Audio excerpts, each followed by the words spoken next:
Comment était ta vie par rapport à la foi? En quoi est-ce que tu croyais? Quel genre de problèmes as-tu vu dans le christianisme ainsi que dans la Bible qui t'ont finalement conduit à l'islam? Un jour, j'ai vécu une expérience spirituelle très intéressante qui m'a poussé à chercher un chemin spirituel. Et j'ai choisi le christianisme. Il y avait des problèmes que j'ai remarqués quand j'ai commencé à lire la Bible. Jésus n'a pas prêché le christianisme. Il n'a pas prêché l'incarnation, il n'a pas prêché la Trinité. Il n'a pas prêché l'expiation. Et c'est là le scandale. Les chrétiens n'ont généralement aucune idée de ce que disent leurs propres savants à ce sujet. Assalamu alaikum frère Paul Williams, en tant que tueur d'Eternity, nous sommes très heureux de t'avoir parmi nous. C'est un plaisir d'être ici, merci. Je voudrais commencer par qui est Paul Williams? Est-ce que tu peux nous parler brièvement de ta vie? Très brièvement, je suis né dans l'Essex, un comté à l'est de Londres, il y a quelques années. En ce moment, je réalise du contenu sur ma chaîne Blogging Theology, qui se penche sur les religions abrahamiques, le judaïsme, l'islam et le christianisme, d'un point de vue plus intellectuel et académique. J'ai grandi dans un foyer qui se disait chrétien. J'ai étudié la théologie chrétienne à l'université et j'ai étudié la philosophie également à l'université en tant que chrétien. Mais en fin de compte, j'ai embrassé l'islam, alhamdoulilah. Et me voilà aujourd'hui. Avant l'islam, comment était ta vie en ce qui concerne la foi? En quoi est-ce que tu croyais? Quand j'étais jeune, je suis devenu un chrétien né de nouveau. Mais à l'âge adulte, je n'étais chrétien qu'en apparence. Je ne prenais pas ma foi très au sérieux. Et un jour, j'ai vécu une expérience spirituelle très intéressante qui m'a amené à chercher un chemin spirituel. Et j'ai fini par choisir le christianisme. Parce que c'était la religion de mes origines. Christianisme nominal. Donc je suis devenu chrétien et je suis allé à l'église, évangélique. J'allais à l'église tout le temps et je croyais que Jésus était Dieu. Je croyais en la Trinité et en l'incarnation. Je lisais la Bible très attentivement. Et ça a duré quelques années. Mais avant le christianisme, tu étais athée? C'est exact, oui. Avant le christianisme, j'étais athée vers la fin de mon adolescence. Et puis au début de ma vingtaine, je me souviens d'un matin, un dimanche matin, je rentrais à vélo d'une fête qui avait duré toute la nuit à Londres où je vivais. Et j'ai vu une belle église à Islington, pas loin d'ici. Et j'ai décidé d'y aller par curiosité. Et j'ai regardé, je me suis assis à l'arrière, et tout à coup, j'ai senti cette force puissante que j'ai ressentie comme de l'amour, très très fort venant vers moi. Et je n'en voulais pas, c'était presque comme « non merci ». Et je savais que si je restais plus longtemps, j'allais craquer. C'était tellement puissant. Alors, je suis littéralement parti. Je ne l'ai pas associé à Jésus ou à quoi que ce soit d'autre. C'était juste « waouh ». Et donc, j'y suis retourné la semaine d'après, bien sûr, en espérant que l'expérience se répète. Mais il ne s'est rien passé. Mais je suis convaincu qu'il s'agissait d'une expérience spirituelle. Et elle m'a donc mis sur la voie de la foi et de la vie spirituelle. Et à cause de mes origines chrétiennes nominales, j'ai décidé d'aller à l'église, bien sûr. Je ne savais rien de l'islam, donc au bout du compte, je suis devenu chrétien. Il y avait des problèmes que j'ai remarqués quand j'ai commencé à lire la Bible. Mais c'était la seule option disponible. Mais au bout du compte, j'ai découvert l'islam, ou Dieu m'a guidé vers l'islam, qui a apporté des solutions à certains des problèmes que j'avais en tant que chrétien. Et donc, j'ai changé de religion. Donc, quel genre de problèmes as-tu rencontré dans le christianisme et dans la Bible qui t'ont finalement conduit à l'islam? Là, je vais essayer de parler avec les termes utilisés par les savants, ce que les historiens ont découvert. Il me semble que Jésus n'a pas prêché le christianisme. Il n'est pas venu fonder une église. Par exemple, aucun des évangiles, sauf un, ne parle de Jésus qui parle de l'église du tout.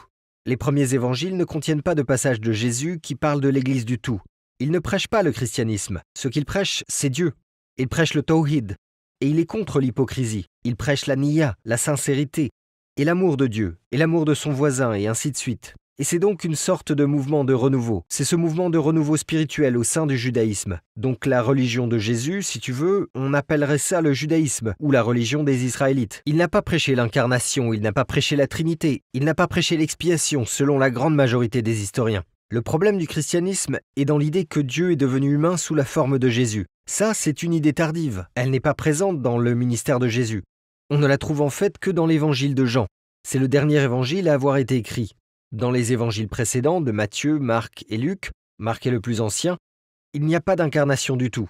Et c'est l'évangile le moins historique de tous, l'évangile de Jean. Et il y a un seul endroit dans les évangiles où Jésus se balade en disant « Je suis la lumière du monde » ou encore « Avant qu'Abraham ne soit, je suis » ou « Je suis la résurrection de la vie » ou encore « Je suis la lumière du monde ». Tous ces « je suis » ne se trouvent que dans un évangile, le dernier évangile, qui est celui de Jean. Si l'on regarde les premiers évangiles, Jésus ne parle jamais de cette façon-là. Il parle de Dieu, il parle de repentir. Dieu est quelqu'un d'autre que Jésus. Il n'est pas le message. Dieu est le message. Il est le messager. Il est le prophète, c'est sûr, mais il n'est pas Dieu. Dans Jean, c'est un peu plus difficile et plus compliqué. Jésus donne l'impression d'être une figure quelque peu divine. Au commencement était la parole. L'évangile commence. Et la parole était auprès de Dieu, et la parole était Dieu, et la parole est devenue chair, et il a habité parmi nous, etc. Alors tout ça est très tardif. Et si Jésus s'est réellement déplacé en disant ces choses étonnantes que Jean prétend qu'il a dites, pourquoi personne d'autre ne les a rapportées? Donc, on a un évangile plus ancien, l'évangile de Luc par exemple. Dans tout l'évangile de Luc, Jésus ne parle jamais de cette façon. Il ne parle jamais autant de lui. Il parle de Dieu. Il ne se considère pas Dieu. Il n'est qu'un prophète. Et il ne dit jamais « Je suis le chemin, la vérité et la vie ». La mauvaise nouvelle, c'est que l'évangile de Jean est utilisé par les chrétiens plus que tout autre évangile pour prêcher. Par exemple, l'évangéliste américain que j'ai vu à Londres il y a quelques années, il disait « Jésus dit « Je suis la lumière du monde ». Et ces savants vont dire non, il n'a probablement pas dit ça, ce n'est pas historique. Et ça, c'est le scandale. Les chrétiens ignorent généralement ce que leurs propres savants disent à ce sujet. C'est inquiétant parce que comment peux-tu leur faire confiance maintenant, s'ils contiennent des histoires inventées? Il y a des histoires inventées dans les évangiles. Donc ça peut ébranler ta foi.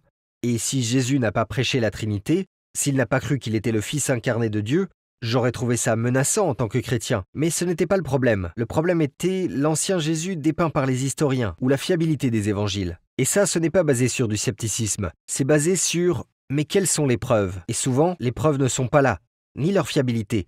Et c'était un problème. Pendant que tu trouvais ces incohérences dans le christianisme, je voudrais savoir ce que tu pensais de l'islam. Est-ce que tu avais des préjugés? Salam alaikum frères et sœurs. Nous avons remarqué que 80% de notre public, y compris cette vidéo, ne sont pas abonnés à notre chaîne. Comme vous le savez, nous sommes une organisation à but non lucratif et les publicités sont désactivées sur nos vidéos. La seule raison pour laquelle nous demandons cela, c'est pour diffuser la vérité. Cela peut sembler un petit acte, mais Inch'Allah, il peut s'agir d'un moyen de guidance pour de nombreuses personnes. Maintenant, cliquons sur le bouton s'abonner et marchons ensemble vers l'éternité. Pendant que tu trouvais ces incohérences dans le christianisme, je voudrais savoir ce que tu pensais de l'islam. Est-ce que tu avais des préjugés? Beaucoup, en tant que chrétien, j'étais en train de devenir assez islamophobe. Après le 11 septembre, les craintes au sujet des musulmans, etc. Et j'ai décidé que j'allais découvrir par moi-même la vérité sur l'islam, en discutant en fait avec des musulmans. Je ne connaissais aucun musulman. Donc je suis rentré dans la mosquée de mon quartier, la mosquée de Regent's Park. Et là-bas, j'ai parlé avec des musulmans. J'ai lu le Coran en anglais et j'ai découvert le véritable islam. Et tout ça m'a surpris d'un coup, parce que ça a ouvert une vraie voie de compréhension du concept de Dieu que j'avais en tant que chrétien. Je ne m'étais pas rendu compte qu'il y avait une autre option. Je ne m'étais pas rendu compte que l'islam tenait aussi Jésus et sa mère en haute estime, et que tout un chapitre du Coran porte le nom de Mariam, ou Marie en anglais. Donc ça, c'était mon... tu sais. Quelle autre réponse as-tu trouvé dans l'islam que tu n'as pas trouvé dans le christianisme? Est-ce que tu peux nous en parler un peu plus en détail? Des réponses à des questions complexes qui déroutent encore les théologiens chrétiens et des évêques du plus haut niveau. Par exemple, le problème de la souffrance, le problème du mal dans le monde. Les chrétiens disent généralement que Dieu est très très aimant. Et après tu te dis, pourquoi les gens sont en train de mourir à cause du cancer? Et les tremblements de terre? En fait, j'ai entendu l'archevêque de Canterbury, Justin Welby, en parler. Et il n'a pas de réponse. Je trouve ça frustrant car si seulement... Je veux dire, ça ne me dérange pas s'il le piquait du Coran. Je veux dire, il y a des réponses dans l'islam à ces questions. De vraies réponses en rapport avec la nature de notre vie sur Terre et sur le caractère de Dieu. Et la vie étant un test et une épreuve, et l'au-delà et les récompenses. Tellement de réponses. Mais les chrétiens n'utilisent rien de tout ça. Je veux dire, ça ne me dérangerait pas qu'ils l'empruntent, tu sais. Mais aussi d'autres réponses aux problèmes sur qui est Jésus. Qui était Jésus selon les savants occidentaux? Il se considérait comme un prophète. D'accord, c'est ce qu'enseigne le Coran. Qu'est-ce qu'il y a d'autre? Il se considérait comme le Messie. Le Coran enseigne la même chose. Il ne se prenait pas pour Dieu. Le Coran enseigne ça. Il n'a pas enseigné la Trinité, il n'a pas enseigné l'incarnation, il n'a pas fondé d'église selon les historiens. Et les musulmans ne croient pas qu'il a fondé l'église catholique. Il y a donc une incroyable convergence entre les dernières études occidentales sur Jésus et ce que le Coran dit aussi sur Jésus. Et je pense que c'est un miracle du Coran dont on ne parle pas souvent. On parle des miracles du Coran, bien sûr, il y en a beaucoup. Tout ça, pour moi, c'en est un autre. Quelle autre preuve tu peux donner qui réfute les croyances fondamentales du christianisme? D'abord, on va s'occuper de l'expiation. Et je vais donner une version de comment elle est comprise par les chrétiens. Beaucoup de chrétiens te diront que Jésus était Dieu, d'accord? Et il est mort pour tes péchés. Je me dis, c'est intéressant. Donc tu es en train de me dire que Dieu est mort pour mes péchés? J'ai un problème. Selon la Bible, il est dit que Dieu est immortel. Et pourtant, tu crois que Jésus est mort pour mes péchés. Et ils disent, oh waouh, d'accord.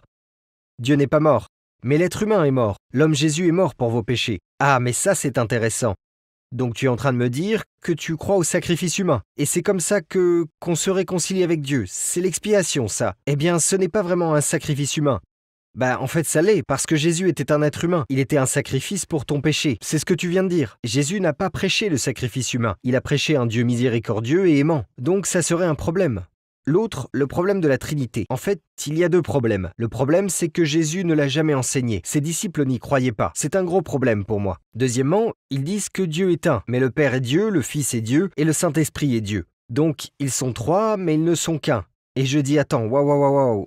Reviens en arrière. Alors, comment le Père peut être pleinement Dieu, le Fils pleinement Dieu et le Saint-Esprit pleinement Dieu? Et pourtant, il n'y aurait qu'un seul Dieu. Tu viens de dire qu'il y a trois dieux. Le concept de la Trinité a évolué très lentement sur plusieurs siècles. Donc d'abord, on a l'idée que Dieu existait, Dieu le Père, et puis la question suivante était, qui est Jésus par rapport à Dieu?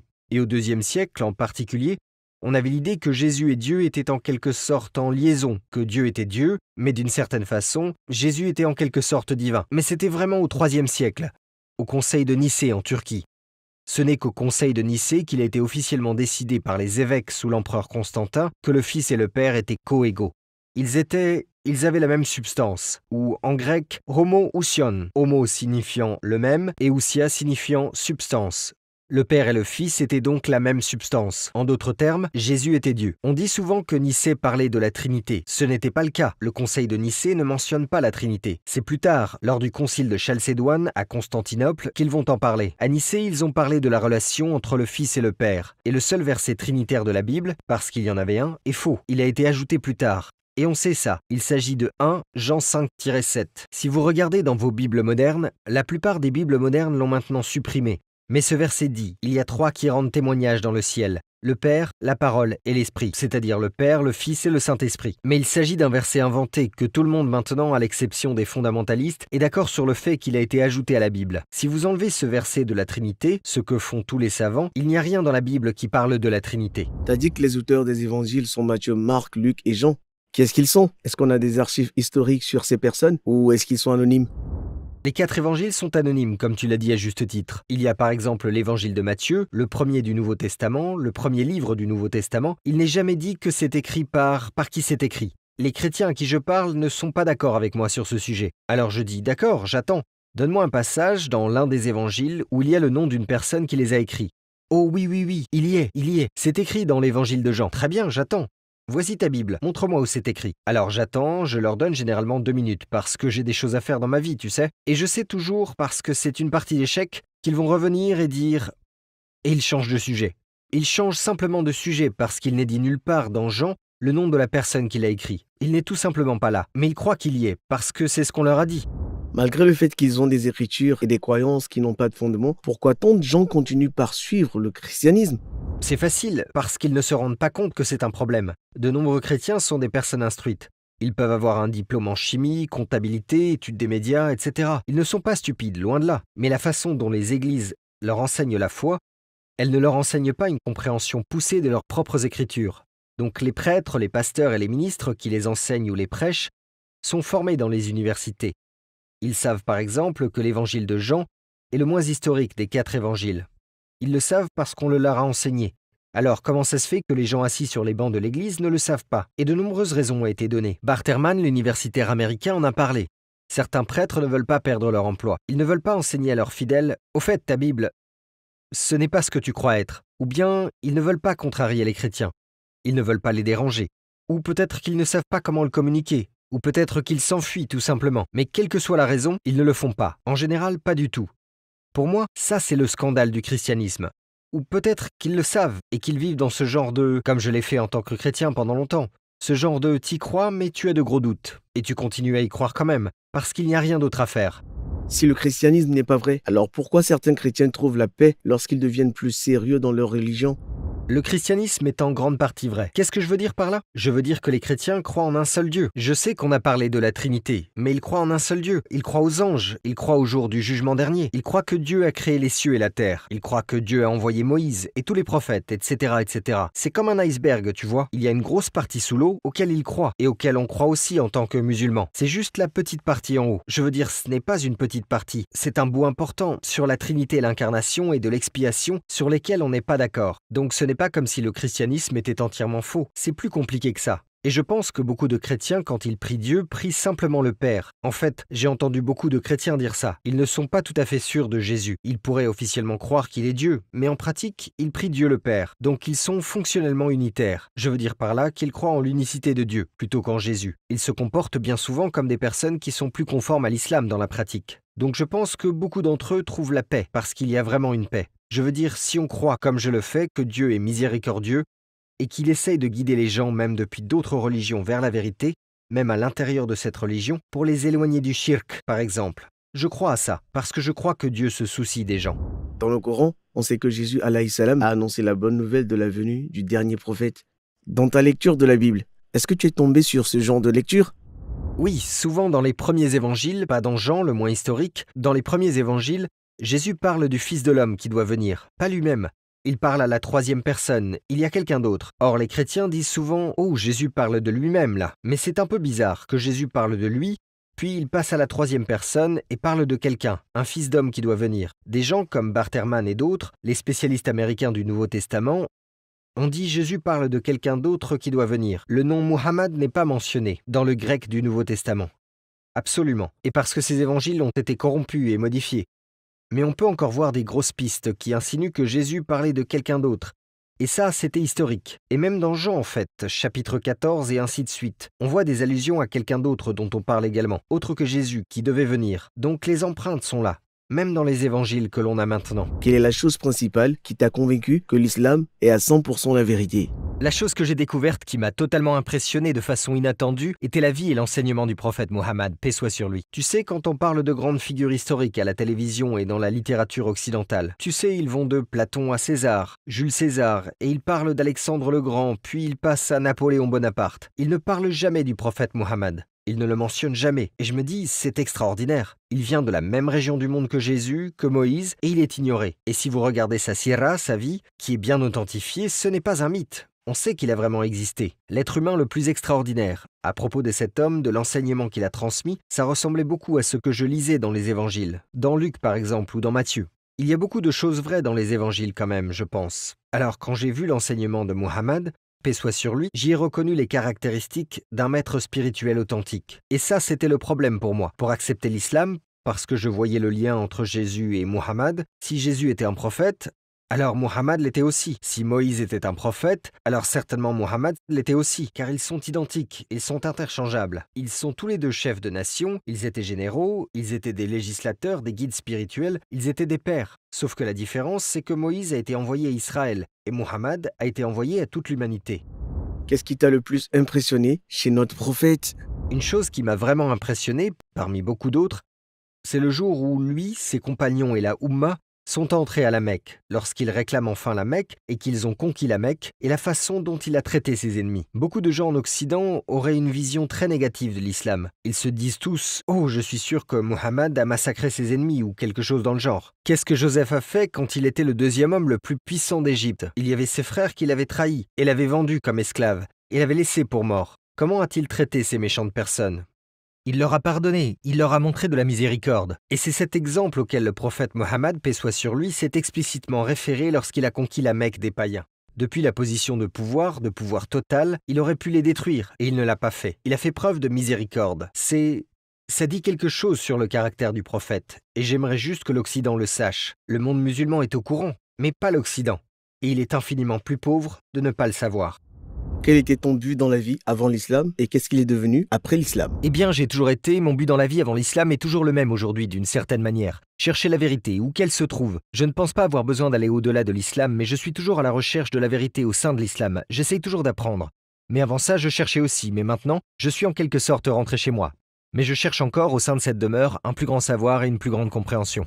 Dans le monde, on constate une augmentation de l'athéisme et de nombreuses personnes sont aussi en train de quitter le christianisme, surtout au Royaume-Uni et en Europe. Quand on regarde la situation actuelle, est-ce que tu vois la même tendance avec l'islam?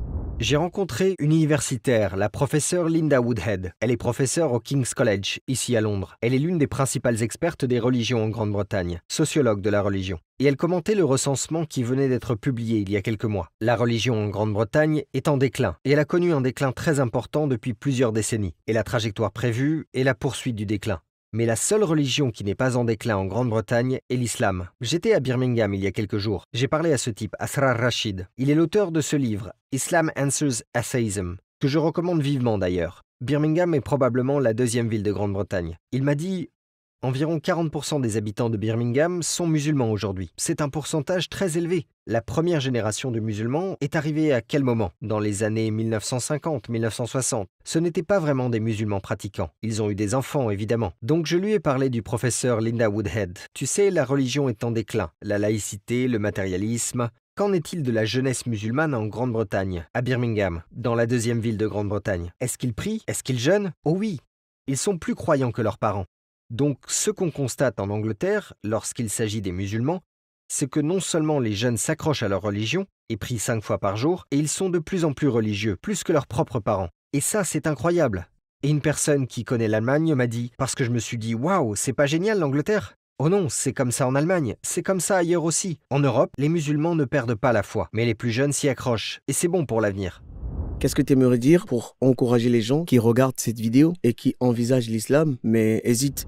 Quelqu'un que je connais qui était prêtre de l'église d'Angleterre. Il a été prêtre pendant un certain temps dans une église ici à Londres. Et il a dit que lorsqu'il a embrassé l'islam, il a découvert un niveau, une profondeur d'amitié et de fraternité qu'il n'avait jamais connu en tant que chrétien. Et j'ai découvert ça moi aussi. Dans les églises chrétiennes, tu sais, tu es plutôt amical, mais la profondeur de la fraternité parmi les musulmans, c'est autre chose.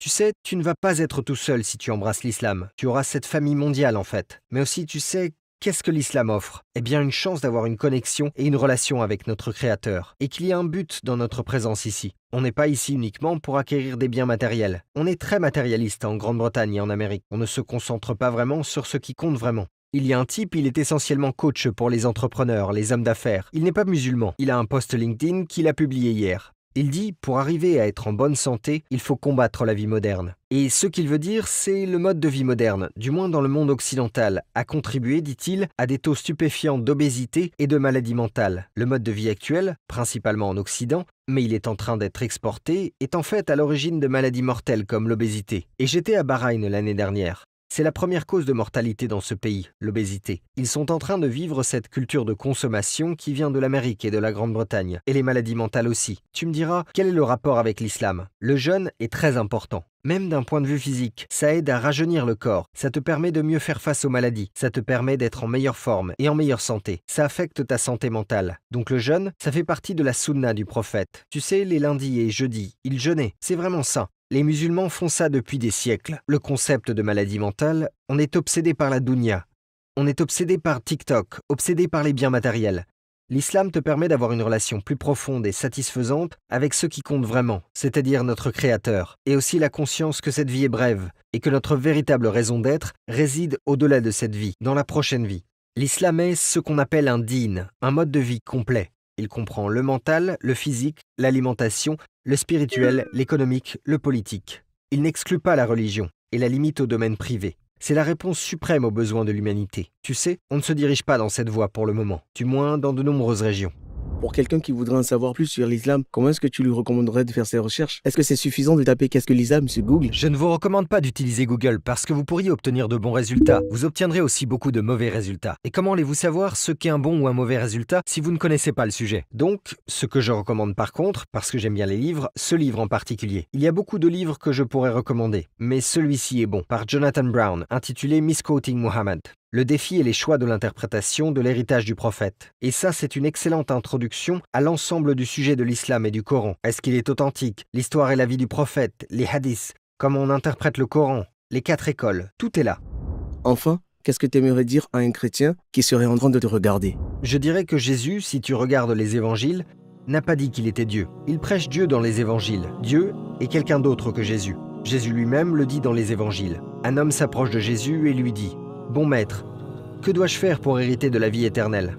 Jésus dit, selon Marc, « Pourquoi m'appelez-vous bon? Il n'y a de bon que Dieu seul. » C'est dans l'évangile le plus ancien. Jésus a nié être Dieu. Il pointe vers Dieu. L'islam est en accord avec Jésus sur ce sujet. Revenez donc au Jésus originel. Vous le trouverez dans l'islam. Vous ne le trouverez pas dans ce que vous appelez le christianisme.